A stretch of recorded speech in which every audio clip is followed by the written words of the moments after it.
कफ, खकार अथवा खाँसी त्यो बेलामा हाम्रो शरीरले निकाल्छ, जुन बेलामा हाम्रो शरीरलाई लाग्छ कि हाम्रो श्वासनली अथवा घाँटीमा केही गडबडी भएको छ, हामीलाई अलिकति परेशान गरिरहेको छ। सो र यो खकारहरू कुनै एलर्जीको कारणले हुन सक्छ अथवा अस्थमा, सीओपीडी अथवा कुनै normal cold flu and viral इन्फेक्सनले पनि हुन सक्छ। सायद कुनै निमोनिया र एक्युट ब्रोन्काइटिस जस्तो लङ्सको कुनै समस्याले पनि हुन सक्छ। सो आज हामी यही भिडियोमा हामी यो कुरा गर्नेछौँ कि तपाईसँग यदि यो खालको समस्या छ अथवा कसैलाई छ भने तपाईले भेस्टिजको कुन सप्लिमेन्टलाई प्रयोग गर्न सक्नुहुन्छ र त्यसबाट कसरी छुटकारा पाउन सक्नुहुन्छ।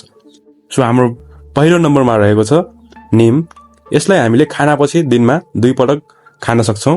त्यसैगरी नम्बर 2 मा रहेको छ एलोभेरा। हामीले यसलाई खाना अघि दिनमा 2 पटक खान सक्छौं। र त्यसैगरी तेस्रो नम्बरमा रहेको छ फ्ल्याक्स ओइल। यसलाई हामीले खानापछि दिनमा 3 पटक खान सक्छौं। र त्यसैगरी चौथो नम्बरमा अथवा लास्ट नम्बरमा रहेको छ रेस्पो केयर। यसलाई हामीले खानापछि दिनमा 3 पटक खान सक्छौं। सो आजको भिडियोमा हामी यति नै कुरा गर्यौं। See you in the next video.